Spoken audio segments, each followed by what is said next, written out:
Dalam 5 tahun itu ribuan balik orang cerdas dengan perbandingan ilmu antar negara dan sebagainya. Jadi dari buat pendidikan nih Bang ya? Hanya dari uang CSR. CSR, oke. Nah, ayo kita kontrol, yuk kita hitung sama-sama, yuk. Nah di sini menurut saya negara nggak tegas, pemerintah nggak tegas gitu loh. Kenapa nggak tegas? Bisa nggak tahu, bisa juga ada kemudian orang dalam kekuasaan ini juga bermain mata dengan korporat tadi gitu loh. Ya saya sih hal-hal seperti itulah. Kalau hal-hal lain menurut saya soal infrastruktur segala macam sudahlah. Dunia berputar terlalu cepat dibanding yang kita duga. Kita kader partai patut terpimpin gini. Kita tidak mau tergesa-gesa seperti Nasdem dan lain-lain, tapi percayalah kita paling siap untuk menang. Paling siap. Nasdem pun sebenarnya tentu tidak nyaman terus-menerus diminta gentleman untuk mundur dari koalisi ini. Karena bagi Nasdem, koalisi dengan Jokowi itu sampai tanggal 20 Oktober 2024, bukan sampai tanggal 7 ataupun 8 Januari 2023. Bahkan kalau Nasdem mundur hari ini ya, itu disebut sebagai partai politik yang tidak punya komitmen terhadap presiden karena kontraknya selesai. Tapi sekali lagi kalau melihat ya agresivitas teman-teman PDIP sudah nggak nyaman dengan Nasdem, apalagi yang ditunggu. Perasaan ini harus sama. Kita harus ngerti ini. Jangan biasa-biasa saja. Jangan linier. Jangan menganggap ini normal. Bahaya sekali kita. Saya melihat masih banyak kita yang menganggap ini normal. Nah kalau saya lihat Bapak, Ibu, dan saudara-saudara masih ada yang melihat ini sebagai sebuah masih normal, berbahaya sekali. Kita harus ngerti ini. Jangan biasa-biasa saja. Kita yang berada di sini ini bertanggung jawab kepada 260 juta penduduk Indonesia. Kemudian mencalonkan seseorang yang punya kebijakan yang berbeda. Ketika misalnya ada kebijakan yang berbeda dari calon yang diusung oleh partai politik pengusung Pak Jokowi, maka ini akan kontradiktif.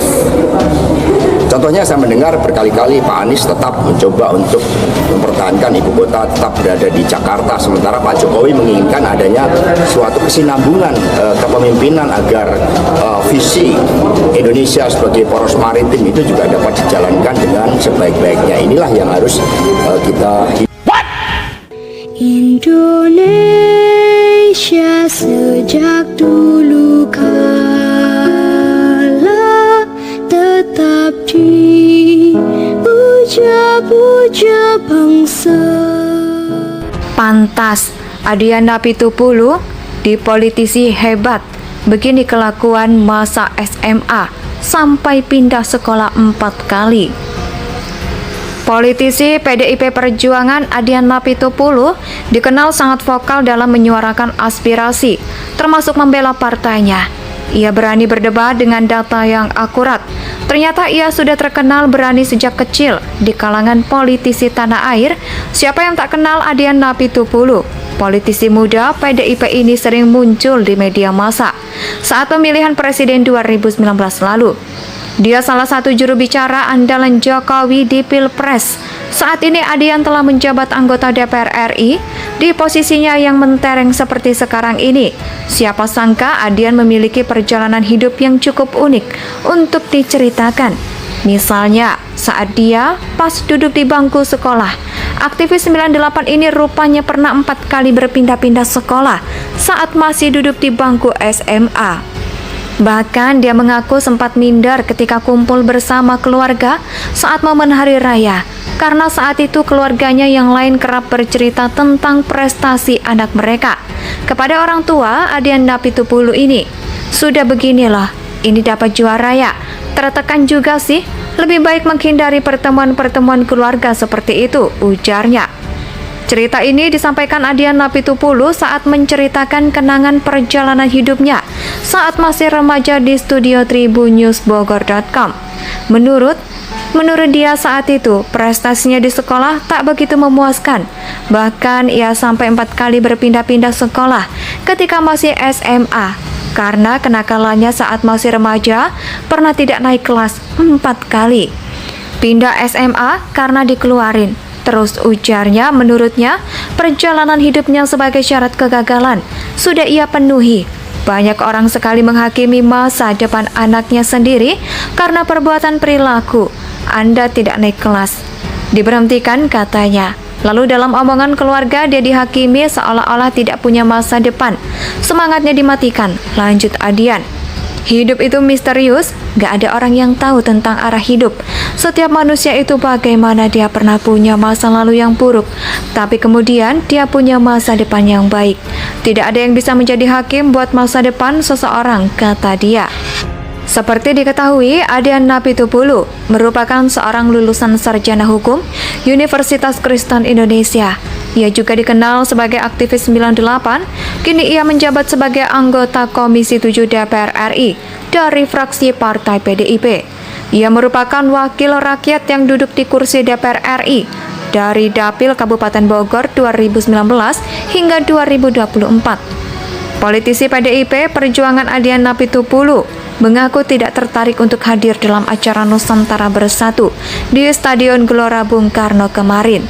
Ia menilai acara tersebut tidak menjadi prioritasnya sebagai anggota DPR RI. Diketahui Nusantara Bersatu adalah ajakan silaturahmi melawan Job. Diketahui Nusantara Bersatu adalah ajang silaturahmi relawan Jokowi dan dihadiri langsung oleh Sang Presiden Joko Widodo. Pada acara tersebut, Jokowi juga menyampaikan pandangannya soal calon pemimpin masa depan. Saya nggak penting, buat apa sih? Dan perdebatan saat diundang pertama juga tanya ini targetnya apa, tujuan seperti apa. Gitu loh katanya, dalam tayangan yang dilihat dari kanal YouTube Berita 1. Pantas, Adian Napitupulu di politisi hebat. Begini kelakuan masa SMA, sampai pindah sekolah 4 kali. Politisi PDIP Perjuangan Adian Napitupulu dikenal sangat vokal dalam menyuarakan aspirasi, termasuk membela partainya. Ia berani berdebat dengan data yang akurat. Ternyata ia sudah terkenal berani sejak kecil di kalangan politisi tanah air. Siapa yang tak kenal Adian Napitupulu? Politisi muda PDIP ini sering muncul di media massa saat pemilihan presiden 2019 lalu. Dia salah satu juru bicara andalan Jokowi di Pilpres. Saat ini Adian telah menjabat anggota DPR RI di posisinya yang mentereng seperti sekarang ini. Siapa sangka Adian memiliki perjalanan hidup yang cukup unik untuk diceritakan. Misalnya, saat dia pas duduk di bangku sekolah, aktivis 98 ini rupanya pernah 4 kali berpindah-pindah sekolah saat masih duduk di bangku SMA. Bahkan dia mengaku sempat minder ketika kumpul bersama keluarga saat momen hari raya, karena saat itu keluarganya yang lain kerap bercerita tentang prestasi anak mereka. Kepada orang tua Adian Napitupulu ini, sudah beginilah, ini dapat juara ya. Tertekan juga sih, lebih baik menghindari pertemuan-pertemuan keluarga seperti itu, ujarnya. Cerita ini disampaikan Adian Napitupulu saat menceritakan kenangan perjalanan hidupnya saat masih remaja di studio tribunnews.bogor.com. Menurut dia saat itu, prestasinya di sekolah tak begitu memuaskan. Bahkan ia sampai 4 kali berpindah-pindah sekolah ketika masih SMA. Karena kenakalannya saat masih remaja, pernah tidak naik kelas 4 kali.